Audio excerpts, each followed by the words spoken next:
اعوذ باللہ من الشیطان الرجیم بسم اللہ الرحمن الرحیم السلام علیکم ورحمۃ اللہ وبرکاتہ۔ احباب عزیز وقار، اللہ پاک نے امت محمدیہ کو بہت سارے انعامات سے نوازا ہے، جن میں سے ایک انعام جو ہے وہ لیلۃ القدر ہے، جو شب قدر ہے۔ اللہ پاک نے یہ شب قدر مسلمانوں کو، امت محمدیہ کو کیوں عطا فرمائی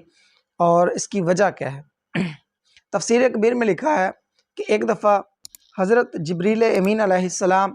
حضور نبی کریم صلی اللہ علیہ وآلہ وسلم کی خدمت میں حاضر تھے، اور آپ نے پرانی امتوں کا ذکر کیا جن کی عمروں کا اور عبادات کا جو ہے تذکرہ کیا گیا۔ تو حضور نبی کریم صلی اللہ علیہ وآلہ وسلم ان امتوں کا عمروں کا اور ان کی عبادات کا ذکر سن کر تھوڑے پریشان ہوئے، تو اللہ پاک نے حضرت جبریل امین علیہ السلام کو وحی دے کر بھیجا، لیلۃ القدر کی ایک پوری صورت جو ہے وہ نازل فرمائی۔ تو اب اس صورت میں ایک رات کا ذکر کیا گیا جس کو لیلۃ القدر بولتے ہیں، اور اس کی فضیلت یہ ہے کہ یہ 1000 مہینوں سے بھی زیادہ افضل ہے، چونکہ جو پچھلی امتیں تھیں ان کی عمریں زیادہ تھیں اور ان کی عبادات بھی زیادہ تھیں۔ اب چونکہ ہماری عمریں جو ہے نا وہ ایوریج 60 سال ہے، اور ہماری نیکیاں بھی اس عمر میں، اتنی تھوڑی عمر میں بہت کم ہوں گی، تو اس وجہ سے حضور پریشان تھے۔ جب لیلۃ القدر کی خوشنودی سنائی گئی، جو اس کی خوشخبری سنائی گئی، تو آپ سرکار صلی اللہ علیہ وآلہ وسلم خوش ہو گئے۔ اور اب لیلۃ القدر جو ہے وہ کون سی رات ہے، اور یہ دیکھیں کہ اس میں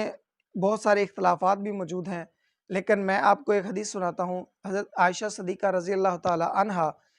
آپ سے دریافت کیا گیا کہ لیلۃ القدر جو ہے وہ کون سی رات ہے، تو آپ نے فرمایا کہ لیلۃ القدر جو ہے رمضان المبارک کے آخری عشرے کی طاق راتوں میں سے ایک ہے۔ اب دیکھیں یہ بہت زیادہ واضح ہو گیا کہ طاق راتیں ہیں 21، 23، 25، 27 یا 29، ان میں 5 راتوں میں سے کون سی رات ہے؟ اب اس میں بھی تھوڑے سے اختلافات ہیں، بہت سارے لوگ کہتے ہیں کہ یہ 23 ہے، 21 ہے، 27 ہے، کوئی بھی ہے، اب یہ تو واللہ عالم، لیکن جو علماء حضرات نے اس کا مخفف نکالا ہے وہ یہ نکالا ہے 27ویں شب جو ہے وہ اس پہ زیادہ اتفاق کیا گیا ہے، اس کے قوی امکانات ہیں۔ اس کی وجہ کیا ہے کہ ایک دفعہ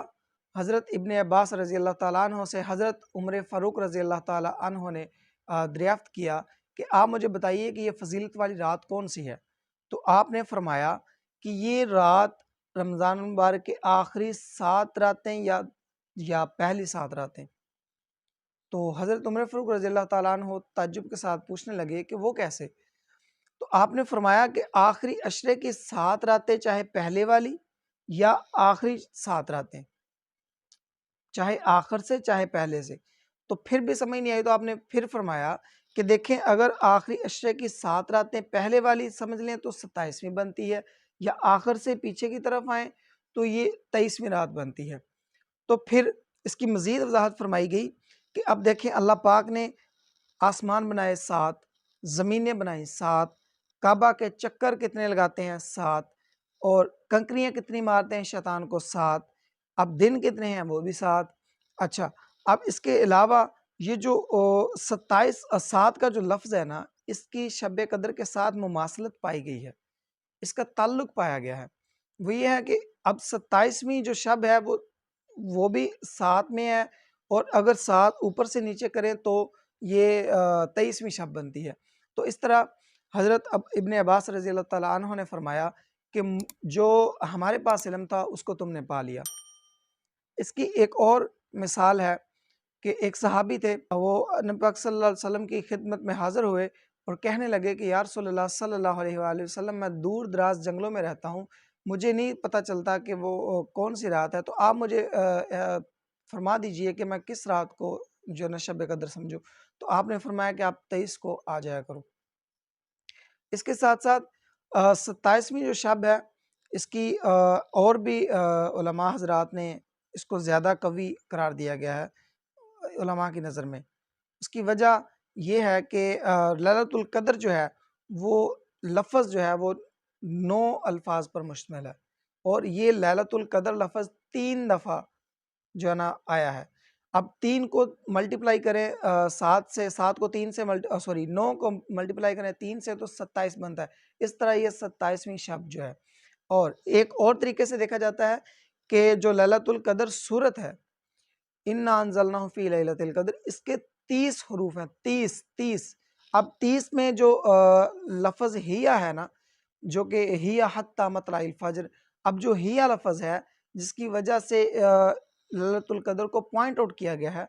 وہ لفظ بھی 27واں لفظ آتا ہے، ٹھیک ہے؟ تو اس لحاظ سے بھی یہ 27ویں شب ہے۔ تو اللہ پاک سے دعا ہے کہ اللہ پاک ہمیں اس مبارک رات کا قرب جو ہے وہ نصیب فرمائے، اور اس مبارک رات کو زندگی میں ایک بار ضرور ہمیں کما لینا چاہیے، چاہے جس طرح بھی ہو سکے۔ پہلی 21 سے لے کر 29 تک، یعنی 5 تک راتوں میں اگر ہم محنت کر لیں، اگر اس میں ہم اچھے طریقے سے خشوع و خضوع کے ساتھ عبادات کر لیں، تو ایک سرکار کی حدیث مبارکہ ہے کہ جس نے پورے خشوع و خضوع کے ساتھ، پورے ایمان کے ساتھ لیلۃ القدر میں قیام کیا تو اس کی زندگی کے پچھلے سارے گناہ معاف کر دیے جاتے ہیں۔ تو ایک اور حدیث میں بیان کر دوں کہ حضرت عائشہ صدیقہ رضی اللہ تعالی عنہ سرکار کی بارگاہ میں عرض کرنے لگی کہ یا رسول اللہ صلی اللہ علیہ وآلہ وسلم، اگر میں لیلۃ القدر کو پا لوں تو میں کون سا عمل کروں، میں کون سی دعا کروں؟